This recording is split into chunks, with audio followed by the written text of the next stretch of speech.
They've won Tonys and Oscars and Emmys and Grammys. There's no red carpet because they're home in their jammies. From Melrose Place to Broadway to Janeway and her crew. Let Seth and James bring all the stars to you. Anywho. They're entertaining everyone, so who's gonna grouse? Just sit right back and you'll hear some tales on Stars in the House.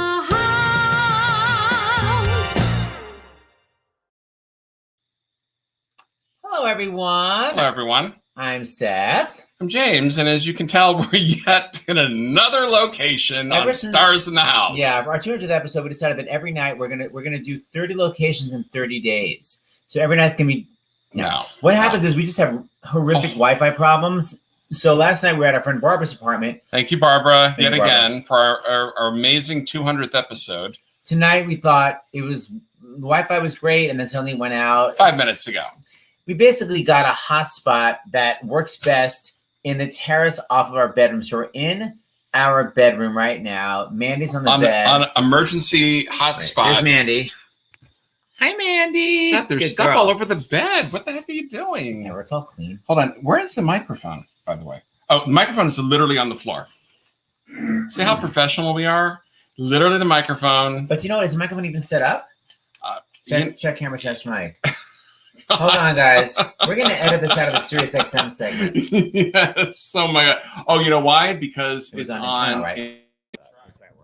So we got to figure out where we put it. This now we're going to hope the sound is better. We're going to literally hold it for the entire show. It has to be, Oh, my there. gosh. Put this on the floor.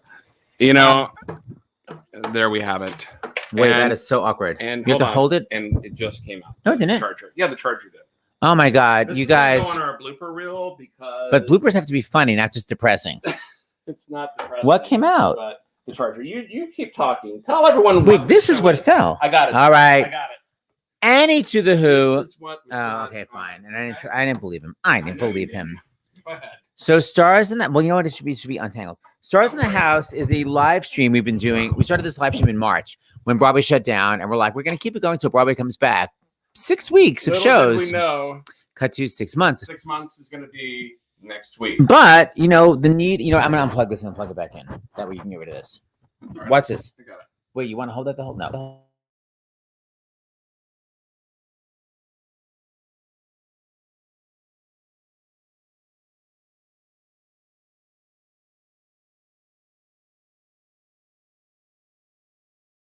That's what it did. Wow. I hate everybody. Hold on, guys. We've never had this many problems. Is it the 8C? That's what it is, right? Yes. Okay. Now it's working. Oh, my God. Anyway. Well, more people are tuning in. So God. It's all for the Actors Fund. We're on my little computer the way we first started. Block that. Someone already gave us a note. Be mindful of the reflective doors behind you. So let's just move your... All right, so you got to move over. That's fine. Okay. So Stars in the House, we raise money for... And by the way, Aaron totally picked up on it. Wait, where is it? There we go. Simmering marital tension. Yeah. Tension. No. Okay, I was very calm when the whole internet went out. I don't know what happened. Really, it's right here. I don't know what happened. I said, I don't believe you. Anyway, we're raising money. And on the live stream. We're raising money for the Actors Fund because people need money. Hold on. This is where we're on like show 201. So it's like, you know how in the development of a series, there's all these different plot lines that happen. And now we're in the next one, which is, it's just going to be a different location. We're going to start with a different 30 and 30. Right. So we're raising money for the Actors Fund, which is for anybody in show business, no matter what they do, they can get help from the Actors Fund. Yes. And, yes, we kept the show going. We thought it was going to be only 6 weeks, but that actually is needed more than ever because unemployment, everyone is just being laid off everywhere and people are needing money. I've been hearing from friends of mine that are like Broadway stalwarts who need money from the Actors Fund to pay their rent and to buy groceries, pay their health insurance. My friend just got a new hip, this great dancer that I know. Anyway, if you can give some money, go to starsinthehouse.com and then or by the way, you can text Fund 2020 to 56512. So that's actually quicker. You're going to get a receipt, forward the receipt to starsinthehouse.com, and then we'll write down the names and the numbers, and we'll have one of these sassy ladies. No, what did I say? Forward it to donations at starsinthehouse.com. And then one of these ladies will read it. Louise Pitre will read it en français. So it's going to be worth it because, she parle français. So here's the thing. Last night's show was incredible. And we had so many amazing donations that came in. We actually had 4 batches of donations, and it was our 200th episode, if people don't know. And we only had 1 batch read by Ben Stiller because everyone had such amazing stories, and we like Hank Azaria was like waiting in the backstage. We were like 20 minutes 25 behind. minutes, and I'm like, we can't make Hank wait longer. And so we have these batches that we want to read at the top because we're so. We can also forward some of these. Why don't we forward some of them to the ladies? Your sister. Actually, I'm going to give this to Nancy Radetsky Berman, who said that we needed to read them at the beginning. So you can't argue with your big sister. You might argue with me, but you can't argue with your big sister. I can. Well, you'll actually lose. So we want to thank Nicole from Florida, $10. Much love and appreciation to everyone involved with Sith. Stars in the House, the including acronym. The fabulous guest from last night. Connie from Iowa, $25. Thank you, Seth James and Dr. LaPook. Congrats on number 200. Thank you, Connie. Lucy from Georgia, $25. Mazel tov on 200. James and Seth. Mazel tov, not Mazel tov. Thank you. Well, what have I taught you nothing of the Jewish faith? Louise from Washington, I'm a Texan. Even the Jews down there would be saying it like I just said it.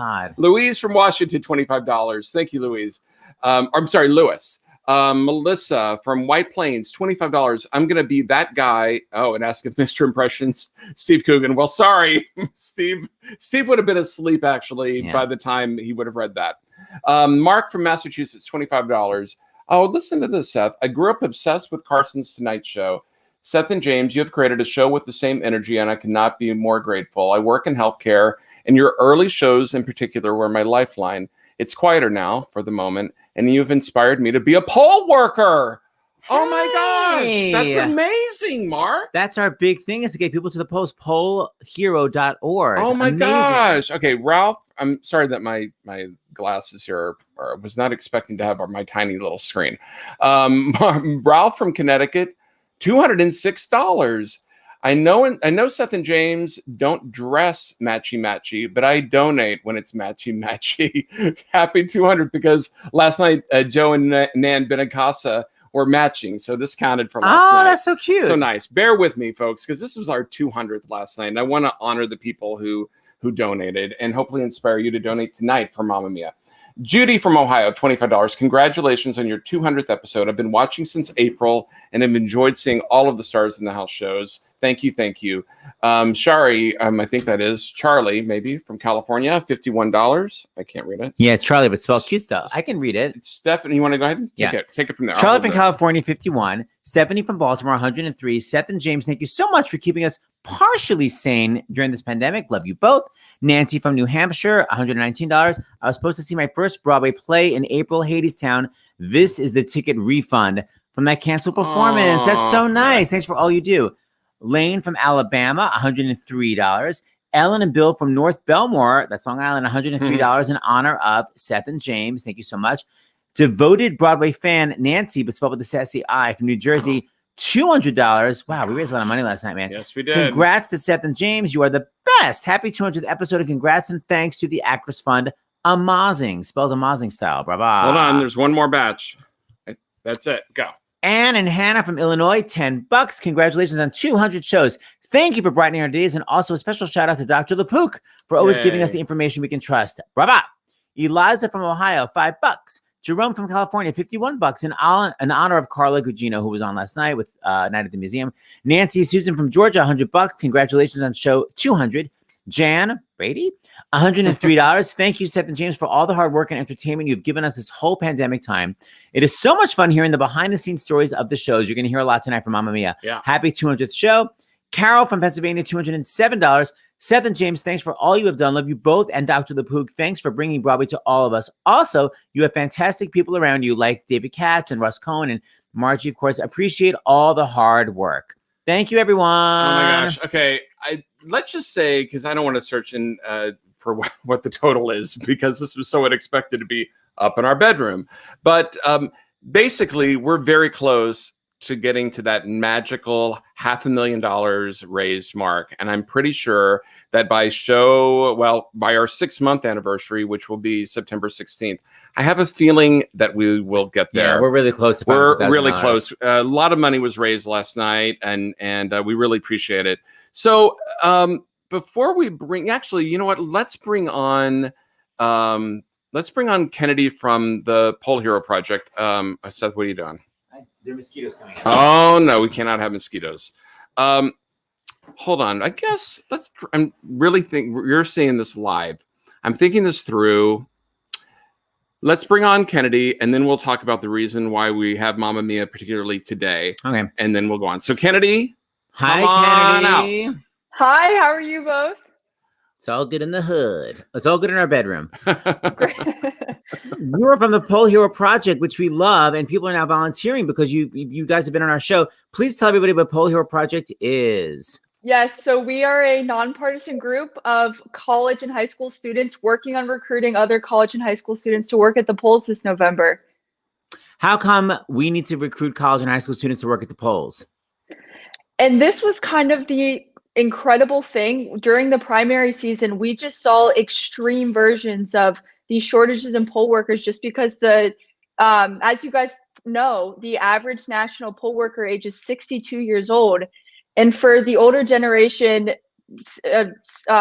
experiencing serious complications because of coronavirus, it's on us right now to kind of step up and be poll workers, which is why we're trying to encourage our peers to join us this November. And I know that you began with like 1,000 volunteers. How many people have signed up at this point now? And I was watching Kaye last night and he said, I think we're around 17,000. We are, as of today, a little under 17,600. Wow, that's amazing. That's amazing. We're absolutely, because we remember the first time when 65 people signed up and we're like, we can't believe 65 people believe in our mission. And so now that we're here, it's incomprehensible. And just so young people know, two things. The young people know it is an actual job. So you'll actually be making money. You'll be saving democracy. And for people that are maybe either older or nervous about COVID, please tell everybody. Everybody knows somebody young. So please spread the word. That is the website, polehero.org. You go right there, sign up. They'll train you. They'll give you all the information wherever you are in the country, right? Okay. Yes. And just to add, you make 100 to 300. So like for a college student such as myself, that's a lot of money. Yeah. So besides, yes, exactly. So besides protecting democracy and helping out the older generation this November, you can make a few extra dollars to pay for a few Panera runs. Yes. Well, and also, I mean, in a lot of states, there is early voting. So for some people, it could be not just one day of working the polls, but more than that, right? Exactly. Yes. Yeah. And once you sign up, because that varies by county, and once you'll find out all that information once you're in contact with the election officials in your county. And you don't have to be 18. Some places you have to be 18, but a lot of places you could be younger, right? And that's also the incredible thing. You can be in California. We're seeing there's quite a few counties where the minimum age to work at the polls is 16. In Pennsylvania, it's 17. So that's kind of the exciting thing. It's like one of these obscure opportunities for young people to take on this role of participating in democracy. Yeah, young people, there's a lot of tweeting, a lot of TikToks. This is actually a very literal way you can make a difference. Like, you really will make a difference. Polehero.org. Thank you, Kennedy. Thank you, Kennedy. Thank you for having me. Of course. We will, I'm sure, see someone again tomorrow. Peace out. That's right. Bye. How great was that? I know. And by the way, someone said we should have a reality show. You two were so funny. And then Carol, Carol Leaf said, this is their reality show. So she's actually got a print. Yeah. It's not scripted. The hostility is real. All right. All right. So do you want all that in your lap the entire? Can I just show everybody what's in the lap? This is what drives me Kind of crazy about personal, James. isn't it? This he always has. Just I have my phone, my glasses, and my notepad. Thank you, Seth. It's just always, listen, by the way, every time I go to hold James' hand, I'm always like, let me hold your, he always is clutching something in his hand so I can't even hold it. Well, Am I right? you could take the microphone. I'll But take it. Did everyone notice what Seth was doing earlier with the microphone? It was like this the entire time. You should put it in the middle. Okay, here's and what then you're literally grabbing by the way, it. here's what you were doing. Literally, as I'm talking. Marital tension is right, By the way, David moving Katz. it around, so I literally almost have an epileptic seizure because I keep seeing this. Because you have Oh my God. the DTs. All right, here we go. Okay, here we go. right. So we have the latest from Mamma Mia, and James started this idea of why we should have the latest tonight. Absolutely. I mean, well, first off, before we go into that, it's an incredibly difficult day. Our thoughts are with everyone on the West Coast. It's unbelievable. And as Dr. LaPook said early on with this, basically you don't mess with Mother Nature. And as we all know, global warming has intensified what we're seeing on the West Coast. And we can only hope and pray, and with our votes, that things will be different really soon, or begin to be different. But we wish everyone Godspeed and safety. And I would just add, on the West. Yes, I would add, we've done a lot of fundraisers for the Sierra Club, and they're a great organization. They do a lot of lobbying to reduce global warming. So if you can join the Sierra Club, that would be fantastic. So I was thinking, with September 11th being today, of what show could you do? And it seemed like Mamma Mia was actually maybe the only show, or definitely I think the best show, because it was the first Broadway show to open after 9/11, and it was the first Broadway show I saw actually after 9/11. I think I was there at the end of October in 2001, and it meant a lot to me as a New Yorker to be in that audience and to see this particular show, and it made me feel, I'm getting emotional talking about it, feel connected again, the magic of what theater can do for all of us. So it just seemed like these women have a very unique perspective on being, well, in a hit, amazing phenomenon Broadway show, but also of when they were rehearsing and previews and openings. So they all graciously, all the four female women stars of Mamma Mia agreed to be on with us today. So I'm so happy that they're here, and they all said yes. So Seth, welcome them on. And they're from across the country, or as Louise would say, from across North America. Canadians always call things North America. So here we go. We're going to bring them on. First, we have the original Sophie from, I think you're in Colorado now, right? Tina, the original Sophie. Hi, Teen. No, I'm in Kansas. I knew it was a K. I knew it was a K sound. Thank you. Well, it's Hello. Hi, lady. Yes. We have, she's wearing her Mamma Mia jacket. It still fits. It still fits, exactly. We have the original Rosie, who is now also Queen Elizabeth and Diana the Musical. Please welcome Ms. Judy Kaye. Judy, hi. Hello, Tina. Oh my God, it's so good to see your face. Oh, honey. Honey. Honey, that's this. So, well, speaking of honey, here is the original Tanya. Does her mother know? We'll find out. Karen Mason. Hi, and I'm wearing my boots. Oh, no, really? Oh my God. And they still fit, and they hurt. Just like, oh, wow, who's that calling? Her agent. No. Karen, you're always so quick, Karen. Benny and Bjorn with a cease and desist.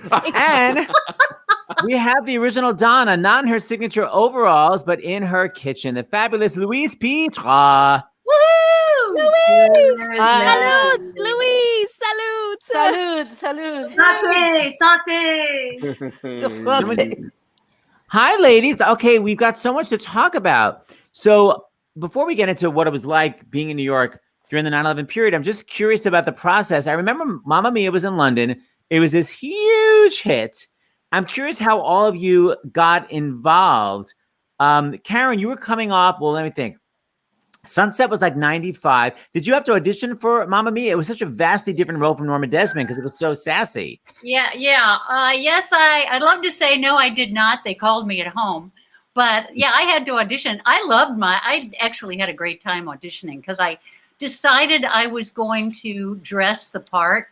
So I wore these gold silk cigarette pants and a very low cut top and wore my hair up. Yeah, I saw you, Louise, at the audition, I think. I was there reading with you guys. Yeah. Yeah. And I had such a great time. Of course, I look like the tramp of the hallways at the where we were auditioning, but I was so much fun. And I was so thrilled to get the part because it was, it was like everybody wanted it. Everybody wanted in. It was a show to me that was just as much fun to be in as it was for the audience. You guys I feel it was such a fun show to get to do where you don't have to shoot somebody at the end in a swimming pool. And, poor Judy Kaye, you're not like, no one's hanging you with the mysterious rope in Phantom of the Opera. Judy Kaye, thank you. How did you get your part, Judy Kaye? Well, I as well was asked to audition a bunch of times, actually. And in fact, finally got to the point where my nephew was playing in the Masters golf tournament in Augusta, Georgia. And I had to go and see him. And they said, you have to come back one more time. And I said, well, I've given you everything I have to give you in spades here. So I think I'm going to go see my nephew play this once in a lifetime golf tournament. So I went and did that, and then they had another round of auditions, and they brought me back again. So it was. Wait a minute. What the hell did they need to see from you? You had a Tony Award. You had just played Emma Goldman. What were they looking for? The right amount? You know what? You never know. You never know. The audition process will always be very mysterious to me. I don't know, but I was so glad they waited for me, because I wound up having two of maybe the best years of my life on stage with these women, and it was remarkable. It was really fun. Wow. So Tina, Judy came, with a million Broadway shows. Karen came with a million Broadway shows. You came from college? Did you just graduate Sheridan? No, I was doing Mamma Mia in Toronto. Louise and I originated the roles in Toronto. That's where Louise and I met. And Louise got asked to go do Broadway. And I remember having a lunch date with Phillida, and I was like, is there any way at all? Do you think that I'll get to go to Broadway? And she was like, no, you need to give up on that dream. You need to do serious acting. But I didn't know. The next day, it was in San Francisco. She took me out for breakfast. And then the next day, they called me in and they said, hey, can you come in? We have an emergency meeting. And I was like, oh, my God, okay. And they said, it's a surprise from Phillida. Oh, my God, I'm telling too much now. That's what this show is about. And I had a big crush on Matt Damon and Ben Affleck. And I had told her all about it. And I thought she'd arranged for them to call. And when I walked into the parking lot, Tracy Fly was holding a phone. And she was like, it's Phillida, and she has something to tell you. And I was like, oh, my God, it is going to be Ben Affleck and Matt Damon. And she was like, darling, we were crazy to think we could ever find another Tina. Will you please come to Broadway? And I was like, yeah, that's how mine happened. It wasn't. Yeah, that's how it went down. But I never did hear from Ben Affleck or Matt Damon. So if you're listening, please call me still. You're married. But wait a minute, literally the next day? Yeah, she took me out for breakfast. I think because there was so much hype that they hadn't found a Sophie. So Louise had left us. Louise was gone. We were excited for her. I was working with Dee Hoty, I think. I think it was Dee Hoty. And they were saying there's still a chance. Everyone in the cast, there's still a chance. And so I just flat out, when Phillida came to visit us, it was Phillida and David Grinrod. They were all there to come check on the show in San Francisco. No, it was in Chicago. And from Toronto. So you began in Toronto, then you were touring. Is that why you were in And Chicago? then we were touring. So we were on tour for a while. So, and they came to check on the show. And I remember Lisa Kish and all the girls were like, oh my God, there's still a chance. They still haven't found her. And I was like, guys, I need to I got to move on. I didn't know. Honestly, Judy Kaye, I didn't know anything about Broadway. I was just like, oh my God, this is going to be fun. It's like summer camp. FYI, Phillida, for the listeners out there, Phillida is the director of Mamma Mia. Yes. And apparently she changes her mind within 24 hours. I think she just wanted me to sleep. So you think she was lying? You think she? Oh, she was kind of. You need to let's just get over it. And I think I think that was the. Oh, we thought you convinced her. Yeah. It's more like she knew the whole time. Oh, wow, that's manipulative. No, because it was literally the next morning and everybody left, and I was like, it really didn't happen, guys. It's not a big deal. We're still doing a show. We're still performing together. We're all acting. But what if you had been like me and we'd been like, F this show? I mean, it's so lucky you didn't act out. Because that's totally not me. It's just, I would never. I just. Well, hence I never played Sophie. All right, so Louise Pitre, you were playing Donner, and then what happened? How did you find out you were going to go to Broadway? I was in my dressing room before the show in Los Angeles, and Judy Kramer, the producer, just came into my dressing room before the show, and she had this beautiful box with a beautiful bow from Barney's, and she gave me this box and said, "It's a little something for you." And I, oh my God, like, she's amazing. She's given me some pretty cool stuff. But I opened that up, and it was the most beautiful bubblegum, pink bubblegum, gorgeous scarf. Oh, like cashmere, pashmina thing.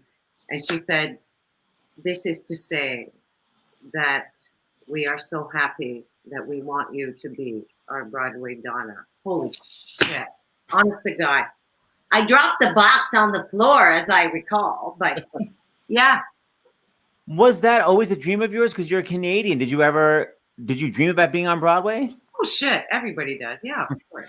It's a thing, but you know what? To be honest, I mean, I've had a pretty good career. I was fine. It's not like, oh, I got to go to Broadway or I'm gonna die. It's not that.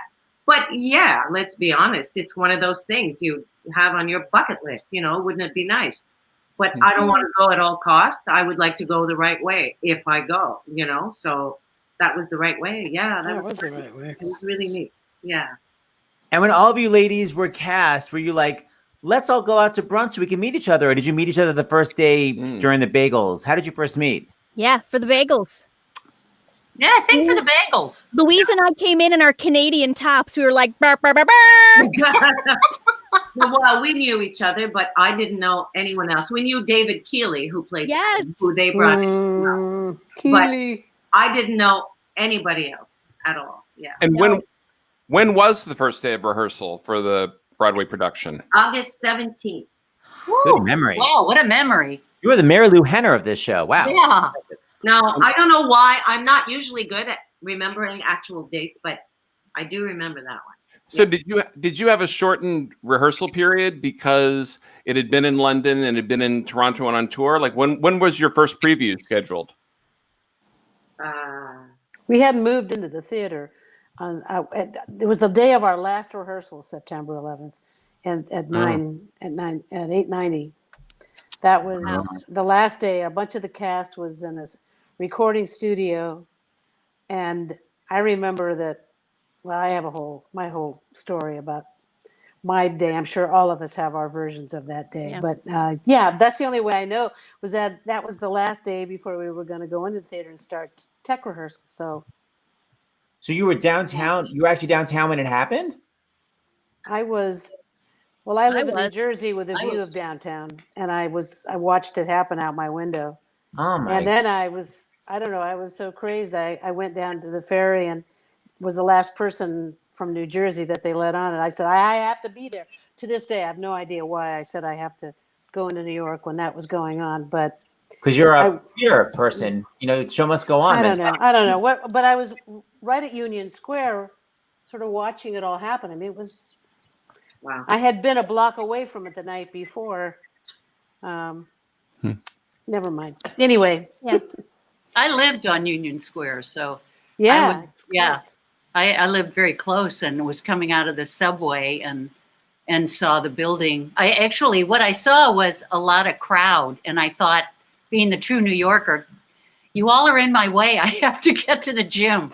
Right. And then I looked south, and there was the building on fire, and then stood there for a long time and watched the building collapse. That was pretty remarkable. I can't imagine seeing it from. I was on my way to rehearsal that day, and my apartment was up by the theater and it had flooded. So they had moved me all the way downtown by the rehearsal studio. And again, too much information, but I'm walking to rehearsal. I had just called my mom from the apartment and I said, oh my gosh, Mom, there's a building on fire. Right. It's by me, everything is okay. And I had just gotten a new cell phone, and I remember I had my little Canadian slouch purse, and I had a new red phone, and it was the flip phone, and I was like, oh my God, I have made it. I've got a brand new cell phone, and who's walking in front of me but Faith Prince? And I was like, it's a sign. Everything is coming together. Oh my God, this is so fun. And then I was like, wow, that building, it's like you don't see it on fire every day. I should take a picture. And I used to carry around a Kodak that used to zoom in and out. And I raised the camera to like take a picture. And it was almost as if the second building had like took a breath up. And then it just like collapsed and everyone just started running like, oh, we're under attack. And I was like, do I go back to my apartment 6 blocks or do I go 2 blocks to rehearsal? And I went into rehearsal, and then of course we were all stuck at rehearsal, not stuck, but at least we were together and we could just really be together. And actually Peter Matthew Smith and Michael Benjamin Washington came back to my apartment and stayed there that night because they knew I didn't know anybody. Oh, that's so kind. Yeah. That's wonderful. Yeah, it was. What did they tell you at rehearsal? I mean, like looking back, of course, we know the trajectory of everything, but what were they saying at rehearsal? Like, we should run the show anyway? Like, what was, what was happening? They truly considered postponing the opening. Yeah. I know that. They had a lot of talks about that. And I don't know at what point they actually decided, but then at some point they decided, no, we're going to go ahead. We didn't rehearse really that Tuesday. But the next day, remember, we all went in and we sat in a circle. Sat in a circle. In chairs, and everybody just sat there and talked and tried to talk to each other. And then we went home, and the next day we rehearsed that Thursday. I'll never forget it. And we had to rehearse that damn scene with in the bedroom, Karen, Judy, and I with the singing in the goddamn hairbrush. Give me a break. Dancing queen. And I swear to God, I couldn't stop crying. Yeah. Singing comes from the same place as laughing and crying. I mean, it's all from right here. Jesus, I have never and probably will never again have a rehearsal like that. It was so horrendously difficult to try to sing something and so silly. Yeah. But at the same time, I suppose a good thing. That's probably why it's a good thing the show opened. I think people needed at that. Do you remember the reaction that we got? Oh my God! You guys remember the reaction? We were at the Mega Mix, and I mean the place was jammed with people, and the Mega Mix would start, and it eventually got used to how happy people would get, maybe dancing in the aisles. But I remember seeing this one. Maybe it was our first preview, and it was sold as a benefit for some organization. There was a young man in a tie, a kimbo, a suit. He was from an office. He came rushing at us with a look of, oh my God, I haven't smiled in days. I don't know. Maybe he'd lost friends in that building. Yes. I know I did. And then, they were the hunger for a smile, for some joy. They started calling it the Lourdes of Broadway, People would show up, friends of mine would show up at the stage door and say, please, you got to get me tickets. I need to see this show. What was the date of the first preview? Louise. I don't know. I have the ticket in my... I don't know the first preview. I think, let me check one thing. Did we do 3 weeks of previews? Did we do 2 weeks, 4 weeks? I don't know. I'm just curious how much after September 11th you guys began performing. I know that the opening was October 18th. You see that? There you go. Yeah. This is my poster, you guys. I have mine too downstairs. Hysterical. We didn't get toasters on Broadway. I didn't get a toaster. You got a toaster? No, that was something that... Karen, you got a toaster? I didn't get a toaster. I never got a toaster. We both got toasters because we're Canadian, bitches. No.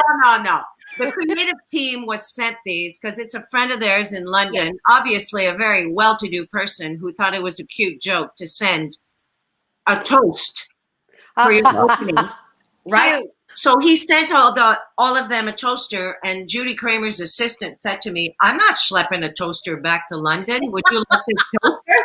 And that's how we got them. I still have the freaking... We get the leftovers. Does it work? Yes. Yeah, man, it's great. I still have it. I can't believe it. Mine is upstairs. I can run down to the kitchen and get it. But I turn it so we don't see the Mamma Mia thing because I don't like to see, 2001. I know. Yeah. I'm so old. But I just want to add to when we did start running, like Judy was saying, I have never felt so loved and appreciated in my life. Walking out that stage door, I swear to God, you guys, oh, Jesus.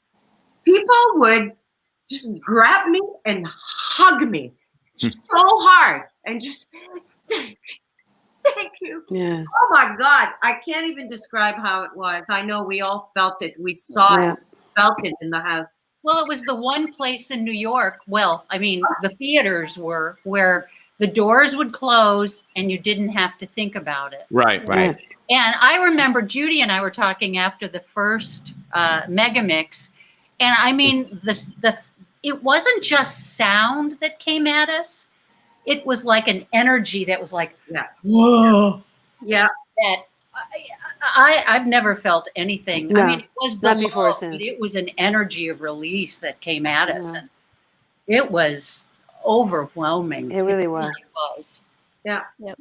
And I didn't expect it. I mean, I knew they were going to love the show because it was fun, but I think they need him. Who knows? Maybe after this pandemic has subsided, people go back to the theater. People will react something like that again because they've missed it so badly. Yeah. Maybe Judy will bring the show I back. act that way. Yeah, maybe we can do Grand Mamma Mia. Yeah, there you I'll go. start doing leg lifts again. No, I'm still doing them. I can't do the pratfalls anymore, guys. Well, Grandma. Speaking of aging and geriatric care, we're going to bring on Dr. LaPook for our medical segment. I don't even know what that means. Well, he helps people that need to go to the doctor. So here we go. You guys take a break. Take a break. You guys said it first. All right, bye. See you soon. All right, they'll be back. I didn't know if that was an insult against the women. Dr. LaPook. Louise, see you in a minute. Jeez. Dr. LaPook, come on and show your medical knowledge. I think we were all offended. It was an equal offensive statement to. Thank you. Hi for the 201st show. Hi, Dr. LaPook. Hi, Dr. LaPook. When they were, Go ahead. When they were talking about how coming out and everybody hugging each other after 9/11, of course, I was in New York that day. It points out the stark difference between then and now, tragic events happening. But back then, you'd go into an elevator with total strangers and you'd say, "You okay? You all right?" Remember that? It was, and then people coming together. I remember out on the street, just hugging each other and needing to be together for support. Here, not so much, right? You get into an elevator, you go to somebody, you walk towards somebody on the street, and it's like you're both negatively charged and you repel you're going away from each other. And I think that's one thing that makes it psychologically so difficult right now, because at a time when we're all hurting and we're wanting to support each other, and those hugs, we talked about oxytocin, the feel-good hormone, that fires when you give a hug. It happens with nursing and with other events, but we're not having those hugs, and we're not having. Jason Howland talked about when we did this segment with him when he did You've Got a Friend, and he said, I've been here at the time, it was like 17 days. Gosh, that was so long ago. He said, I haven't had a hug in like 17 days. It's weird. I wonder how he feels now. He's probably managed to get a hug by now, but I think we're all kind of hugopenic. We're all definitely lacking and needing hugs. Somebody has a question, by the way, because I've been working all day, so I don't even know what they're talking about. Please clarify what Dr. Fauci said today. It's what I was going to actually bring up today. What he said was a warning that we're heading into the fall. And this is the time we wish that the numbers don't get faked out. We wish that the numbers were much, much lower than now, because the summer is typically when respiratory viruses take a little bit of a break. It's gone down, so people are going, oh, look at that, the numbers are down. But they should be much lower. And now when people are going to be going indoors with the cold weather, that's when respiratory viruses, which are not just coronavirus, there are 4 types of coronavirus that are the common cold. There's respiratory syncytial virus and adenovirus and the virus that causes COVID-19. So I think we're all expecting to see a spike in the fall. And we have to now, at a time when we we feel like we've been running a marathon and we're hitting the wall at mile 19 or whatever it is. You got to just keep going. You have to remember the masks. In New York City, my wife, Kaye, was out today. She said she thought like almost everybody was wearing a mask in New York, which was great.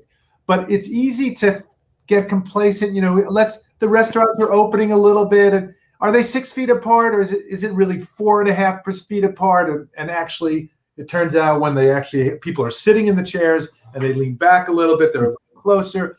And there's some, there are the partitions, but if there's aerosolization, it could go around it. So everybody, the bottom line is wear the masks. Yeah. 3 layers is better than 2 layers. 2 layers is better than 1 layer. And you have to do still have to do everything. I think, by the way, someone's clarifying. It's more about when Dr. Fauci said, it's very unclear. It's like, it's going to be a year from now. What's the specifics about that with theater and a year and the masks? And I heard that too. He said a bunch of things, but the thing about him being afraid about the fall got a lot of coverage because it sort of was going contrary to what everybody wanted to. But yes, the theater business, look, even when we get a vaccine, we've said this before, but let's say the vaccine, Tony said that we think towards the end of this year, we'll have a vaccine. Okay. And now let's say you start rolling it out January, February, March. At first, you'll have first responders and people at high risk groups. So it's going to take a while to get it out there, although they're already producing large quantities. They should have hundreds of millions of doses. It's going to take a while before we know how much protection we have and before it rolls out. And in terms of herd immunity, how many people need to be immune before everybody is sort of protected by the herd? We think it's about 70%, but if 30% of people right now are already saying we're not taking the vaccine, another 30% are reluctant and wondering and thinking, or some of them have said, we're going to wait and see. So are enough people going to take the vaccine? And Tony has said to me when we've spoken personally, look, we have to get the word out that come January and February, it's not like everything's fine. You've had your first shot of the vaccine. There's going to be an overlap period where you still have to wear the masks and all that. I don't see people being comfortable coming into theaters. Personally, I think the number is probably closer to next fall, like next fall, fall 2021. That's what I'm thinking. And the only thing that might change that is if some brilliant person or persons comes up with a mask that is totally like out of the box different than like nanoparticles. I know in Israel they're working on some where you wore that mask and you said, I'm not getting it, and then even then you could get it through the mucous membranes of your eyes. So maybe there's got to be something else, but a smarter physical barrier or a therapeutic, like the equivalent of a really great Tamiflu where you get the flu and then it really works. So if you have a combination of good therapeutics, maybe the monoclonal antibodies will work that we've talked about before, which are made in the lab and they're antibodies against the virus that causes COVID, plus the vaccine. But a vaccine is not going to work if people don't take it. Basically, right now, the end of the story is wear a mask no matter what. Whether wear a mask. And don't forget, the last thing I'll say is remember the hairdressers, those 2 hairdressers who were positive, and they were wearing masks and they infected nobody. It was the most amazing thing. Nobody with the documented, even though they had it, they were wearing the masks and they didn't infect anybody. I don't think you can guarantee that a way of going about life, but that was nice. That was super inspiring. All right, we'll see you tomorrow, Dr. Lapuk, as usual. Happy 201. Happy 201.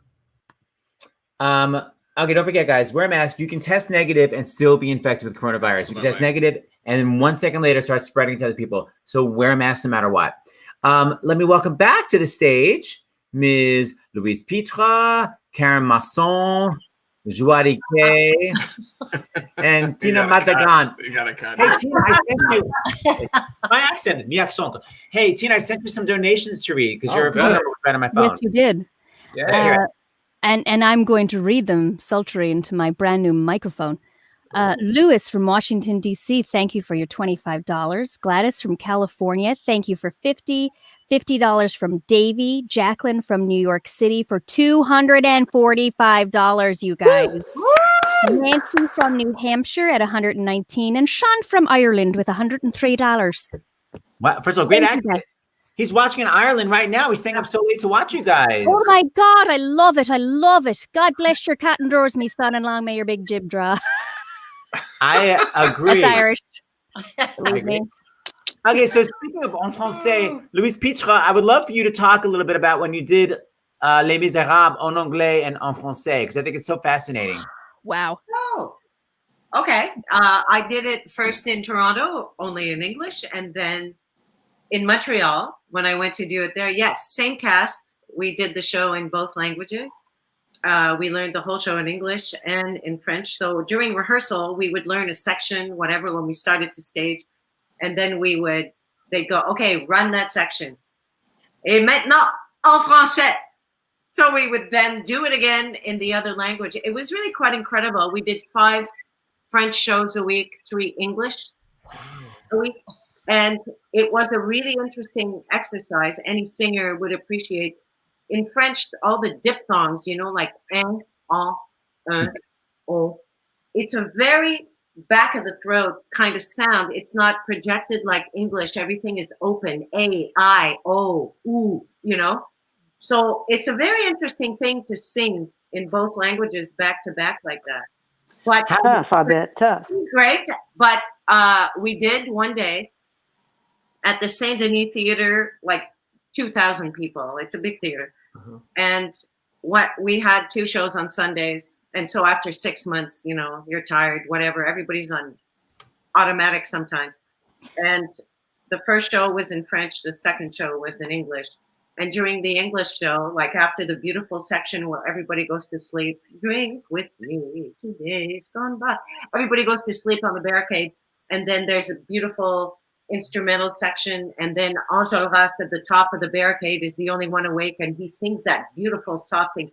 And off he goes in the wrong freaking language. So it was an English show, and he started singing in French. I bet it was gorgeous, though. I swear to God, you guys, everybody's sleeping on the barricade. It's like the barricade moved. I kid you not, because we all went, oh, what? There was a little shake. And you heard all the programs in the audience, like people going, holy shit, is that what that means? A bilingual cast? Now they're going to switch to the other language, It was so weird. But he finished his solo, and then the next person to sing brought it back to the right language. And off we went to the end of the show. And then after that, they put humongous signs on either side of the conductor in the pit. English. Français, Français, English, English. So if you doubted, you just looked in the pit and you could tell what language we were in. It was a really bizarre thing. I thought, it's Tuesday. It must be Des Moines. This particular thing. Who else? Who else is doing this? What a cool thing. Yeah. Oh, so creative. Hey, Karen Mason and Judy, you guys have been in the business really. Well, Judy, 70s on Broadway. Karen, I'd say early 80s. Had you guys been friends before this? And when did you become friends during the show? Like, how did you guys bond? Well, we had met, hadn't we? Karen, we had met doing a couple benefits and stuff like that. Yeah. But when we found ourselves together and rooming together at the theater, we got to know each other very well, and we had a lot of fun. It was beautiful. I loved it. Yeah. I remember. I think this was the real bonding for Judy and myself. All of the rehearsal period. At one point, Phillida had us do theater games. Pond Scum. I remember Pond Scum. Pond Scum. We were amoebas. And I remember at one point, Judy rolls over and goes, what the fuck is this? That pond fucking scum. You guys! I'm back in first grade, still man. a child. I can't. I'm sorry. You have children. Get over it. Judy who said that. That was Judy Kaye who said that. I'll drink to that. You said it first. A bunch of alcoholics. I love it. God. Oh, come on, it's almost 9 o'clock. It's like 5 hours ago. Can't let it till, ladies, bitches. Come on. You are cutting into my drinking time in a serious way here. Sorry, Louise. I'm all Here's a out. little scene of you guys, of the two ladies bonding. Here we go. Lucky her 3 best friends are here for support. Chiquitita, tell me what's wrong. I have never seen such sorrow in your eyes. And the wedding is tomorrow. And all 3 Some fine acting there. Oh my God. Oh my God. No Get wonder the I acting drink. police. What did you say, Louise? No wonder what? No wonder I drink. They're playing it to the balcony. It's Mamma Mia, baby. Come on. That's right. Okay, Seth, I thought you played that too because I will friggin' balls. You guys, I literally said, and her 3 friends. Like, I know I'm bad at math, but she's got 2 friends, you did. Wait. That's not friggin' 3. You said that. Hold on. I'm playing it again. Yeah. Lucky her 3 best friends are here for support. 2 I plus 1 is remember that 3. now. 1 plus 1 is 2. Hello, it's the Oh beginning. my God. It's I not your remember fault. They Think made anybody noticed? Somebody get that girl a freaking calculator. Stupid face.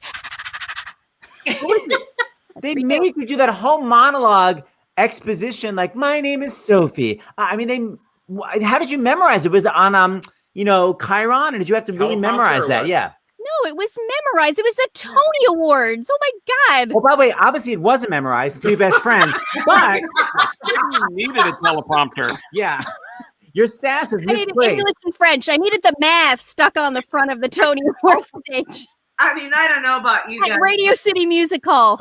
By the time you get to the Tonys, you're so friggin' tired Oh my anyway. God. You've done 20 Yeah. million other events and 8 shows a week, and you had to rehearse this newly put together huge number. Oh my God. Yeah.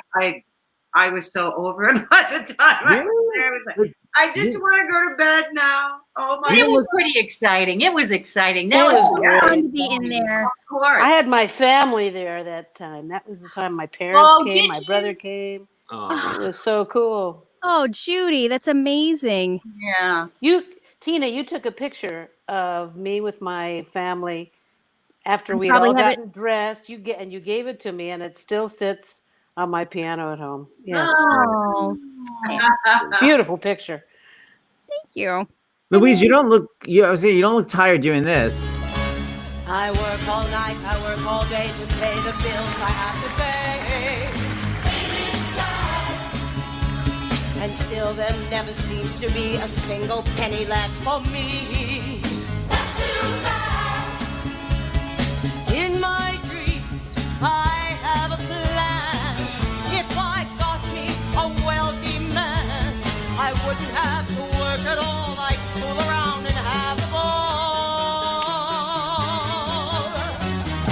Money, money, money, must be money in a rich man's world.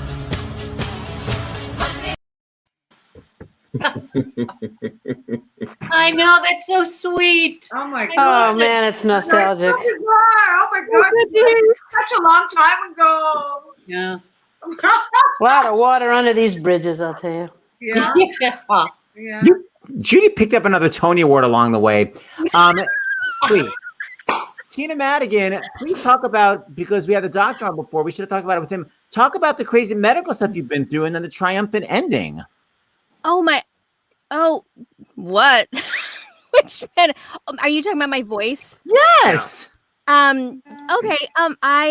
Sorry. That was so incredible to see that. I just got so choked up. Like we did that. I keep forgetting, like when I'm here homeschooling kids ready to just go. Ah. Like we were at Radio City Music Hall performing together. Like it's just a totally different life. I just wish I could find the spotlight again. You have it No, tonight. that was just so cool to see. Yeah, so I did, Louise, first of all, I just want to say that for those shows when Louise was like, "I'm so sorry, I have to call out tonight. My voice is really tired." Louise very rarely called out, right? Like none of us did. But when she did, I was like, "Oh my God, I can't believe I'm gonna have to do the show without her. Is she really tired?" I did Mamma Mia in Newfoundland and played Donna. And let me tell you, it is the hardest role ever freaking written. It's I right have with nostalgia. I had no idea until I was like the third or fourth show in, and I was like, oh, this really is the Olympics of singing, of physics. And it's not just your voice, your entire body needed to be engaged the entire time. Well, you're always angry. You're like, God damn it. You're always cursing. There is an angst, but anyway. So I did Mamma Mia, and sorry, I got off track just wanting to give you a little bit of love because you don't realize it when you're singing all this straight toned Sophie Disney stuff, and then you're just in there when I takes it, and everyone's just like, whoa, shit! And you're like, oh my God, every night, Louise, you nailed that note. It was never like, oh, I think tonight I'll just do it half breathy. Like, I'll just do it. It was always so amazing. Anyway, yeah, it was great. Okay, my voice.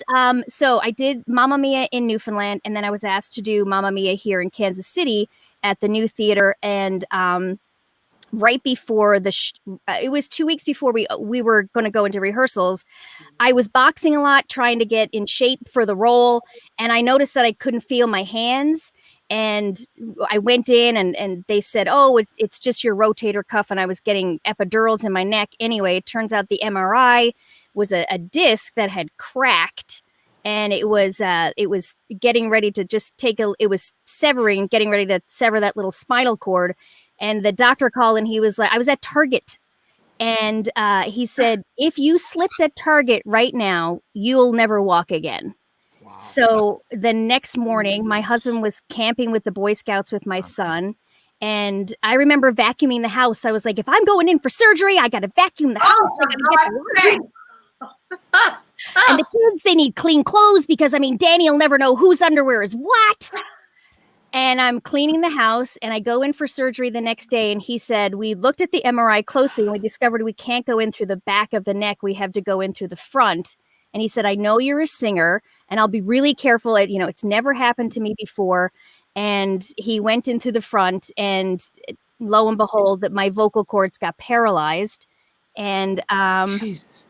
I really just started talking again like this January, February. At New Year's Eve, it was still really difficult to talk, but I went to a vocal pedagogue who kind of taught, this is 2 years. It's been 2 years. And I communicated with the kids through clapping because I didn't know sign language, and everybody had a sign. My husband was like, you need to stop the clapping now, like Garcon.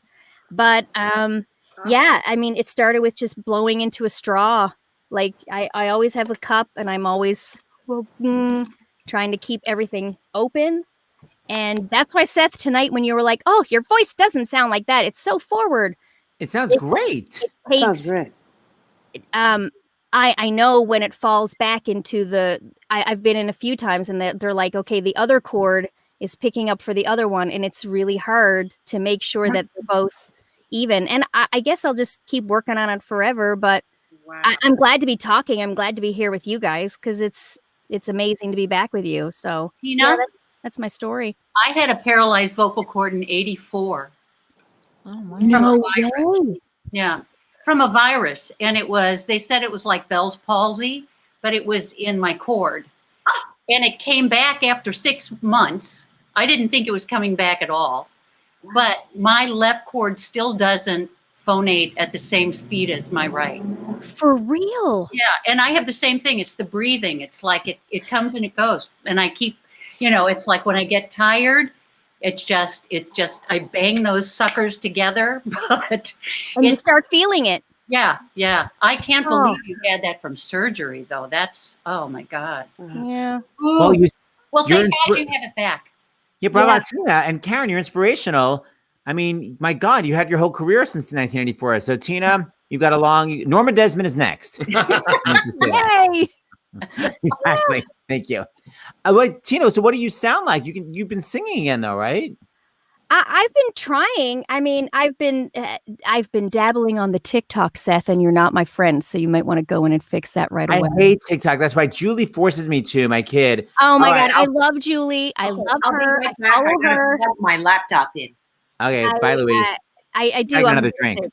I think it's interesting because my family has been trying to social distance and we've been really good keeping the kids inside. And so we don't have that. I don't have that mom group of friends that you'd always hang out with.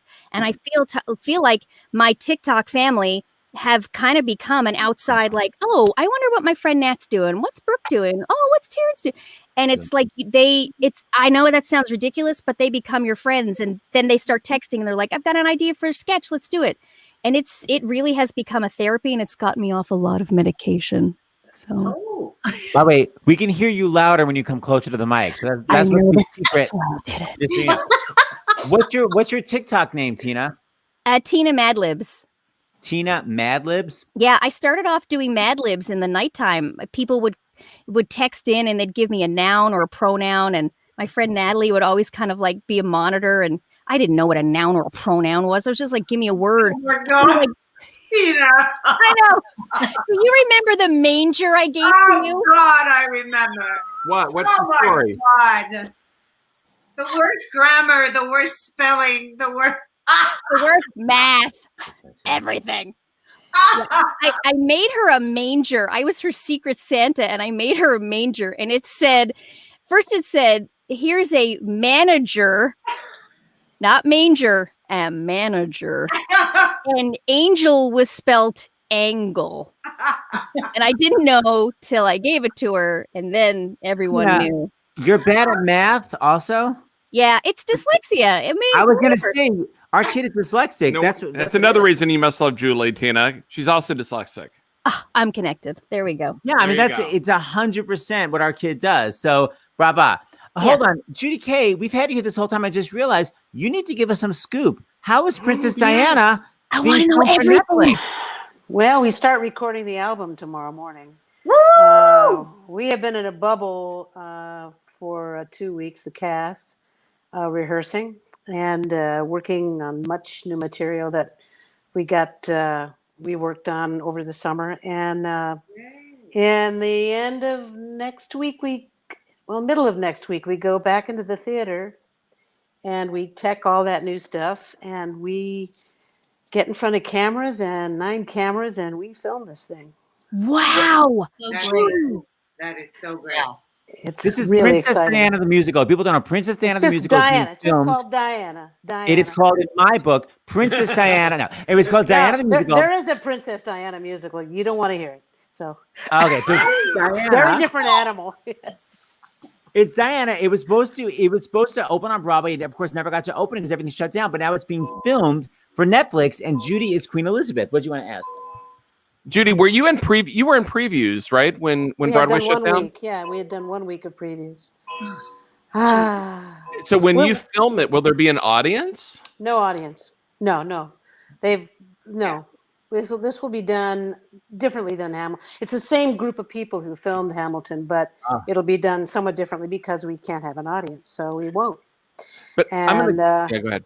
yeah, and we have an opening date next May 25th. We'll see. We We'll all see. do. Who knows? Yeah, right. Yes. And how do they? What's the testing like protocol for COVID-19? Oh, well, we were tested when we entered the bubble. We were tested twice, and then we get tested once a week after that. And it's very, very stringent. We were in once we had passed the third test. Everybody had passed the third test. We were allowed to be on stage, on the deck together without masks.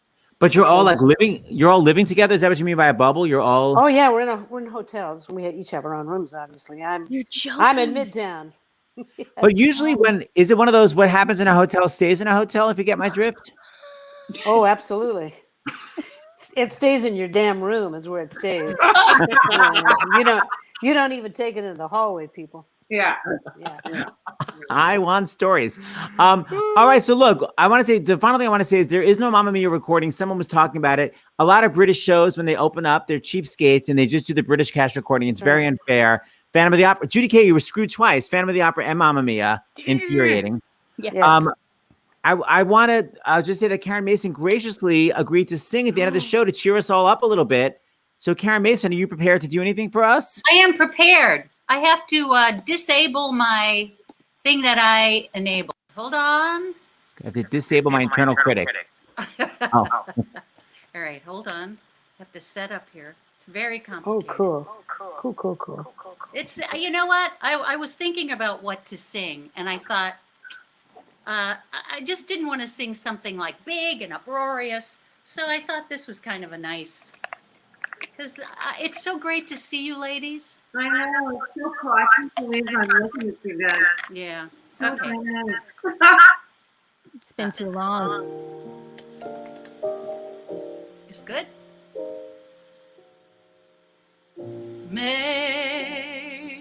Make someone happy. Make just one someone happy.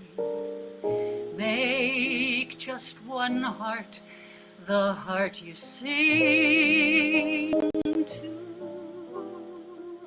One smile that cheers you.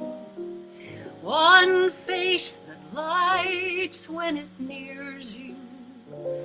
Someone you're everything to.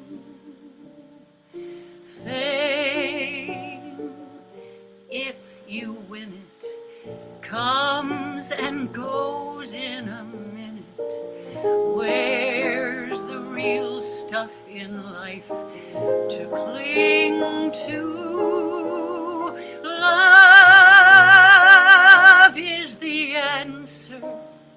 Someone to love is the answer. Once you found him, build your world around him. Make someone happy. Make just one someone happy. And you will be happy too.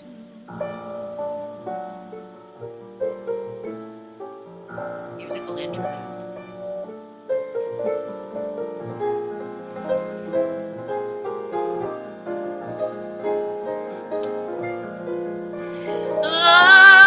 Love is the answer. Someone to love is the answer. Once you found him, build your world around him. Make someone happy. Make just one someone happy. And you will be happy too.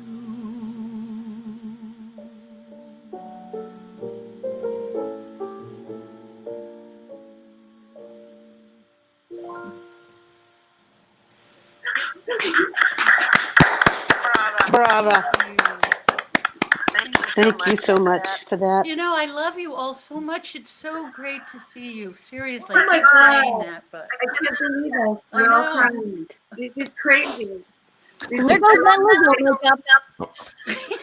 Hey, Karen, enable your Thank you. processing. Up. It's echoing. Yeah, sorry. You know how to do the auto processing? Oh, I think it's still echoing though. Is it? Wait, hold on. It won't be. It won't No, be. it's good. Oh my God, that was beautiful, Yeah, Karen. it was gorgeous, Karen. Thank Thank you you. so much. That was I so needed nice. that. Oh, Me too. That was beautiful. You guys, we've gotten more donations. I want to just read you quickly. Sean from Toronto, $15. Toronto. Oh. Whoa. Carolyn, $103 from Carolyn. $50 Carolyn from who? no last name. But spelled with a Y. Carolyn Margulis and Seth. I know my friends who are watching, they were going to donate. Thank you, Carolyn. $50 from Dave, who says, I was working in Lower Manhattan on 9/11 and saw the second plane crash into the World Trade Center. Thank you to the amazing Mamma Mia crew for helping me escape the reality of those dark days, even for just a few hours at a time. I also want to say that one of the most hilarious cast members was watching. I saw his comment first. Tyler Maynard in the Midwest. And he wrote, Karen, you never sounded more beautiful. You made me happy. Oh, Tyler. How nice is that? Thank you. And finally, for some memories, perhaps you all remember this moment.